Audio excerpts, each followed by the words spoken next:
Disney shares are on the move after topping second quarter expectations and raising its full year outlook, citing strong performances from its theme parks and streaming business. The company adding 1.4 million Disney Plus subscribers in the quarter, bringing the total number of subscribers to 126 million. Joining us now, we've got Geetha Ranganathan, who is the Bloomberg Intelligence Senior Media Analyst. Geetha, great to have you back here with us. I just want to get your read in on these results. Thank you, Brad. So this was really, A+ for Disney in terms of execution. So such strong momentum across all businesses, especially as you pointed out, both at the theme parks business. Remember, theme parks makes up about 55 to 60% of Disney's operating income. So extremely, extremely important to the company in the context of overall results. And also it's, so sensitive to the overall, macro trends as well as to consumer sentiment. So for them to come out and raise EPS guidance, this was supposed to grow high single digits. Now they've raised it to 16% growth is really telling. And then, of course, streaming as well. Yes, Maddie. Thank you, Geetha. Sorry about that. I do want to talk more about the streaming, but in terms of the price action, I'm just curious, do you think that this is a little bit too optimistic with the stock over 9% up right now, given that it's still down 50% from its prior peak? I don't think it's too optimistic. So they did, they have a very good growth outlook. And I think why that has managed to dispel so many fears is because, we were really kind of expecting this overall consumer slowdown to have a pretty significant impact on the outlook for Disney's parks. And, they kind of come out swinging and point to advanced bookings being up pretty substantially, both in fiscal third quarter as well as fiscal fourth quarter. And that's just not the macro economy. Remember, we also have a major competitor in Comcast's Epic Universe, which is just opening in a few weeks in Florida. And that's supposed to be a source of major competition. And for them to come out and give such a strong forecast, just points to the confidence the management team has and really kind of raises investor confidence across the board. I guess another facet to this, too, is how Disney is gauging the interest and the demand for parks internationally, especially with the announcement this morning about extending the company's global reach, captivating new audiences with the 7th Disney destination. That's going to be targeting Abu Dhabi. So all of that in mind here, how do we get a kind of broader read on, or how investors should be grading Disney on bringing some of these new parks experiences to life over the long term? Yeah, I think parks has really been such an underappreciated part of the business, Brad. And I think now investors are really going to be forced to pay attention. They have fantastic IP, they have a world-class brand, and the amount of investments that they're undertaking in that business, there's $60 billion that they've committed to grow capacity in the parks, to increase the number of attractions across all of these different properties. And then you have them adding this 7th new destination in Abu Dhabi.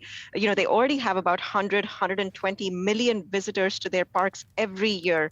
Expect that to now rise pretty substantially with this new park that's going to come on board.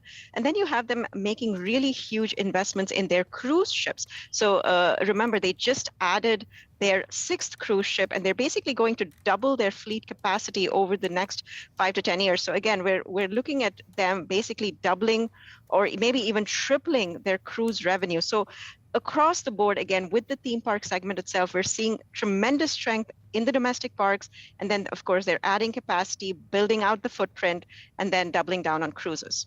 Geetha, talk to me about the bigger competition or threat to the narrative you just pointed out. Is it the likes of a competitor through Universal with Universal Epic, or is it just an uncertain macro environment that could potentially lead to a slowdown in growth that could weigh on people spending money on experiences like the ones you just laid out?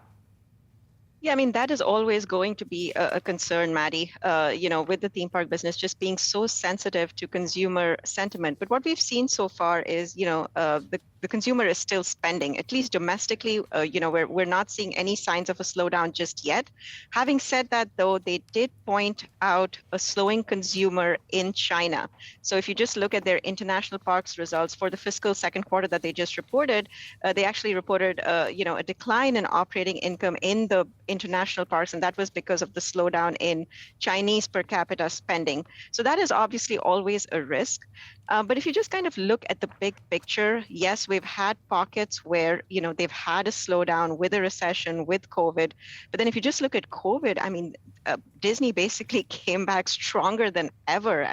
They in 2022 they just reported such a massive surge, in theme park attendance, in theme park revenue, and then with all of the operational efficiencies that they have kind of implemented over the past few years, we're seeing tremendous momentum in terms of operating leverage. We're seeing returns and operating margins being stronger than ever, and that's basically what they're kind of really focusing on over the next few years. Geetha, just lastly, while we have you here, the direct-to-consumer entertainment segment here for Disney, this has been a massive area of contention, especially among activist investors over the past few quarters. We've seen some of those campaigns subside here. Do the results here in this quarter and the outlook going forward give enough to really kind of quell some of the concerns around their direct-to-consumer and specifically their streaming business?